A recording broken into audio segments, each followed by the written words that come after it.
Book of Heaven, Volume 33, January 2nd, 1934. When the soul does the divine will, God can freely do what he wants to do in her and operate the greatest things because he finds the capacity, the space for what he wants to give to the creature. Though my little soul swims in the sea of the divine will, I still feel the piercing nail of the privation of my sweet Jesus.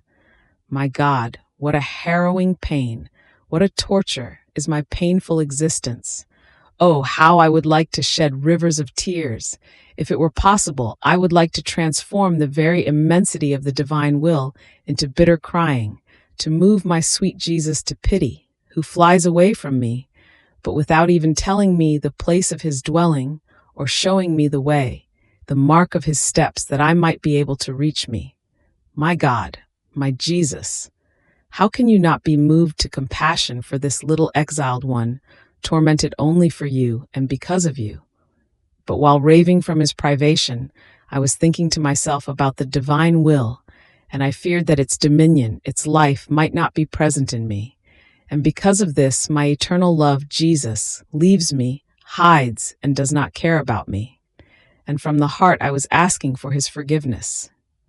And my beloved Jesus, after much struggling of mine, having compassion on me, for I could bear no more, came back for just a little, and looking at me with love, all goodness, told me, "My little daughter of my will, it shows how you are little, and it is enough for me to make a little pause, that you get lost, you fear, you doubt, you oppress yourself.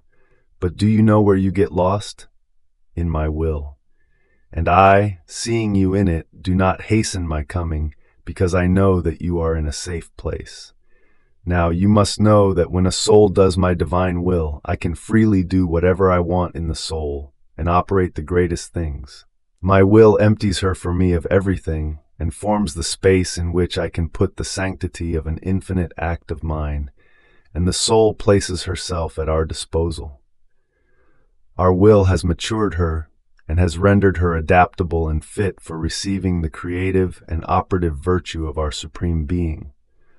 On the other hand, when one does not do our divine will, we have to adapt ourselves, restrict ourselves, nor can we be generous according to our divine manner. We have to give our graces sip by sip while we can give rivers.